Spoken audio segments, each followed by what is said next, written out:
Well, more entertainment news. Last night, apparently, one of the Gallagher brothers, it was Noel Gallagher, was having dinner with his wife at a beachfront restaurant in California, and someone captured on video the song Wonderwall by Oasis came on over the loudspeakers in the restaurant. And the staff started to sing Fluke, to him. or did someone do that on purpose? They say fluke. You think on purpose. I can see in your face you think it's on purpose. Yeah, and the man's just trying to eat a meal. Trying to eat with his wife. He's trying to eat I with... feel bad for him. That's right. And he was sheepishly looking on. The whole staff started singing.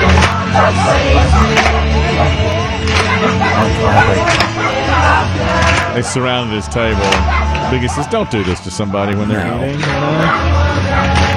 I saw yesterday, I was watching Fox Sports 1, and one of their guys, I think it was Danny Cannell, he's former quarterback for the Florida State Seminoles, played a little NFL. Anyway, he was talking about meeting Bill Russell, and they were doing one of these, shows where it's two guys talking sports, and I think he was just filling in, but he said, I got a great Bill Russell story.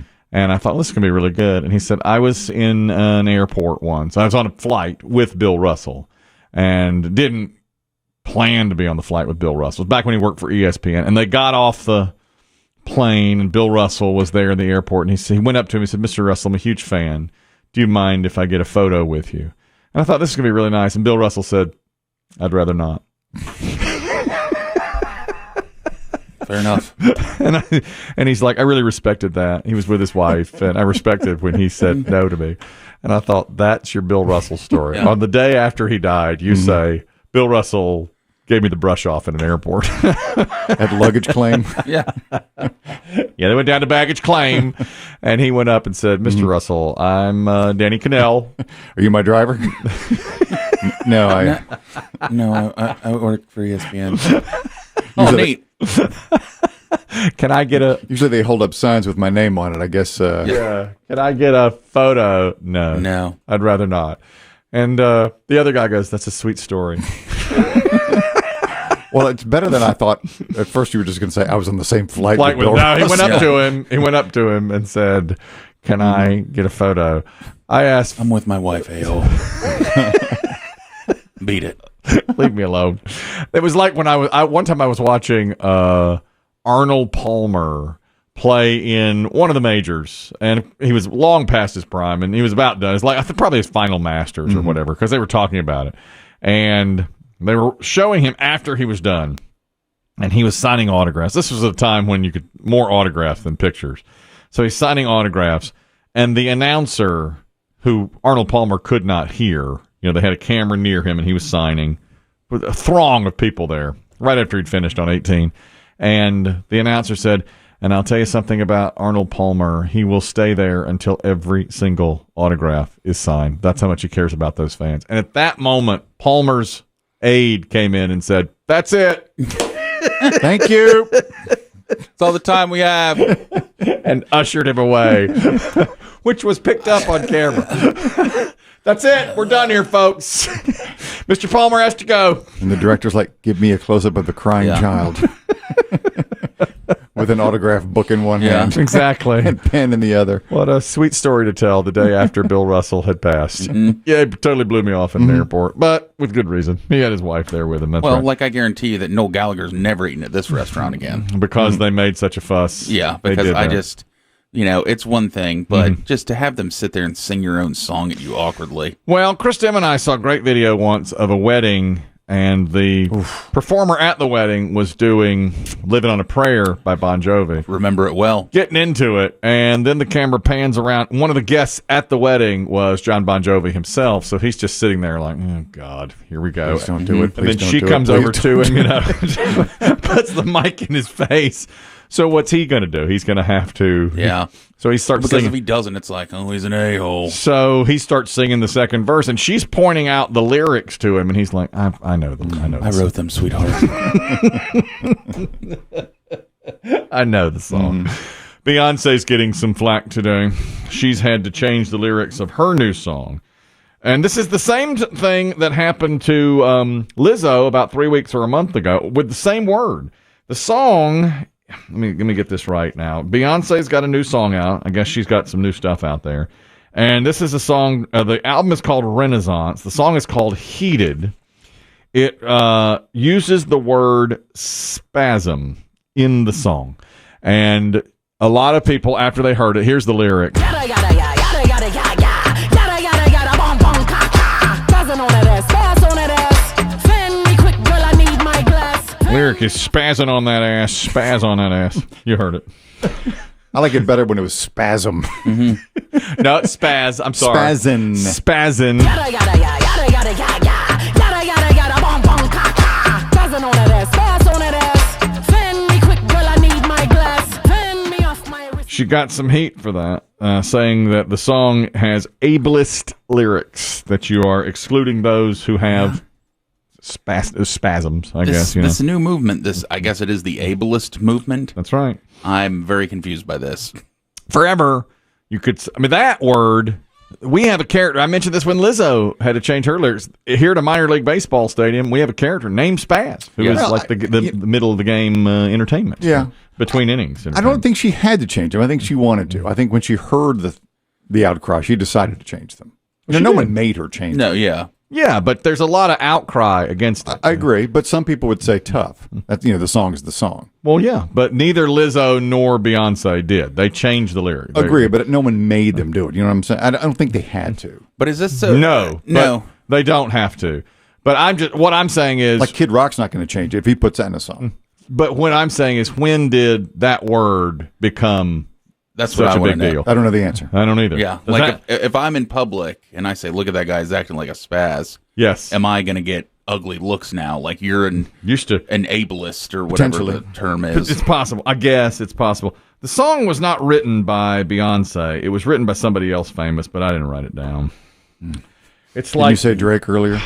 did I say Drake? It may have been That's Drake. what you said before the show. Then yes, it was Drake. That's who it was. It was Drake that wrote the song, and now she changed the line because she didn't want to be considered an ableist. Is Drake okay with her changing that poetic tone from spazzing on that ass Apparently, he to what? he signed off. Yada yada yada yada yada yada yada yada yada bum bum ka ka. Doesn't on that ass, spaz on that ass. Send me quick, girl, I need my glass. Turn me off my wrist. Spazzing on that ass, spaz on that ass. I don't know what they changed to. We heard Lizzo change it around a bit, and we knew what she had said. She changed it and just got rid of it, and so did Beyonce. She might have said change it to slapping on that ass. I wonder if I think it's an online community because I don't think anybody's complained at the minor league baseball game where we are that the guy's name is Spaz. No. I don't think you ever hear any kind of complaints like that, or at least nobody's put it online. That's the same minor league baseball team where a few years ago we did videos for In Between Innings, and we had Biggie doing a comedic piece where he was going from first base to second base and had to stop and take a little breather, Didn't he eat a hot dog on the way? Yeah. Between bases? Ate a hot dog between bases, and then, it's like, here's some in-game entertainment. And we got some backlash for that. From the team. From fans and team. They were upset because it was... Ableist. Fat shaming. It was fat shaming. Body shaming and fat shaming. And then you were great about it too. You were like, "So what? He's fat. He's my best friend. He's my best friend. Who cares? Why we make fun of him because he's fat? Did I say that? I'm his best friend. I'm his best friend. I'm his best friend." Well, the team was I guess they okayed it because they aired it. I don't know if they even saw it. They put it up there, and then If I recall, I believe they aired it, and then somebody said, "Hey, Hey, wait a minute. Well, some fans one fan on Facebook said, "We had such a marvelous time at the minor league baseball game until These buffoons showed up on the big screen. making fun of that poor big man." So what? He's here for? stopped between first and second and had a hot dog." We've learned so much since then. You cannot body shame. You cannot fat shame. Now, here's what Michael Keaton and I have in common. It's a great deal. Well, you hate his role in Batman. You came out with that. I've been on record to say, in fact, recently I said I didn't like the original Batman. You sat on The Secret for 25 years? I pretended to like it more than. It was that was the summer of '89. And my friend Coop was like, "We are seeing every movie that comes out this summer." That was my summer of movies. I watched 40 during the summer. Everything that came out, I watched. And Batman was the first. It was like, this is going to be the greatest thing. And I, as usual, go along with the crowd to try to be popular. I was like, yeah. I'm a blazer. I've never even been a Batman person. I saw the Adam West show occasionally. I was like, okay, this is all right. I didn't care that much about Batman, but what did I do? Yeah, it's the best. Batman. King Crusader. And then I saw it, and I thought, that's just okay. I thought it was too long. I thought it was a bit of a dud. I recently saw it again on television and realized this is not a very good movie. I did not like it. But after the movie, when everybody else was going, oh my God, I said, yeah, it was great. I didn't really think it was very good. I just go along with the crowd. That's what I do. Well, Michael Keaton says he doesn't watch any of the superhero movies, including the ones he's in since 1989. He's not watched any of the Batman movies, none of the Marvel movies, none of the DC comic movies. And the reason he said that, he was interviewed in Variety. He says, I'm too busy. I don't watch movies. Almost never sees them, in fact. He says, I don't say that to be highbrow. I just very rarely sit down in front of a television for 2 hours. Now, we don't have that in common, but we do have in common that we don't watch the superhero movies. He is going to be in the new movie Flash as Batman. Michael Keaton is. Because he said, that seemed like fun. And they asked him, will you see it? He said, nah, I'll do my scenes and I'll go on and I won't. I will not see the movie. It's like this program. Do I ever listen to it after the fact? Nah. I don't listen to when they air the you best. You turn on of, your Tween Girls I turn radio. on the Tween Girls radio, and I listen to other radio programs to see how we compare and see how we stack up, and sit and seethe exactly about what we should have done differently and done better when we cover the same material. And then I listen to the Tween Girls of Taylor, Billy, the Ellie, crew, Olivia, all of those. That's exactly right. One more piece of entertainment news about movies as well. I read about this a few weeks ago. They're doing a movie for Halloween this year called Spirit Store. It's all about teens being trapped in one of those Halloween spirit pop-up stores, those temporary stores. It's an interesting idea. When I saw it, I thought, can they make a movie out of the Halloween spirit store? They are. They have. And, of course, I seethed at it. I said, this is going to be terrible. But, a trailer. Traitor comes out. You want something really creepy? How about a night locked in here? Pop-up Halloween store in a creepy lot? Awesome. Booyah! Final notice. Ask the right questions, you'll get the right answer. Your girlfriend? It's a little scary. Seriously? The movie is called Spirit Halloween, the movie, and teens are trapped in one of those stores. Kind of meta. Yes. And I don't really know what that means.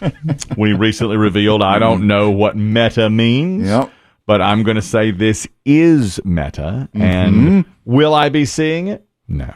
I'll say I will, then won't, and may eventually catch up with it. But it sounds like it's got the ingredients that you like. Young people probably getting killed. Yeah. But there probably won't be the sex because there's not a lot of sex in movies anymore. All PG-13 now. They want the kids in, and there won't be the sex.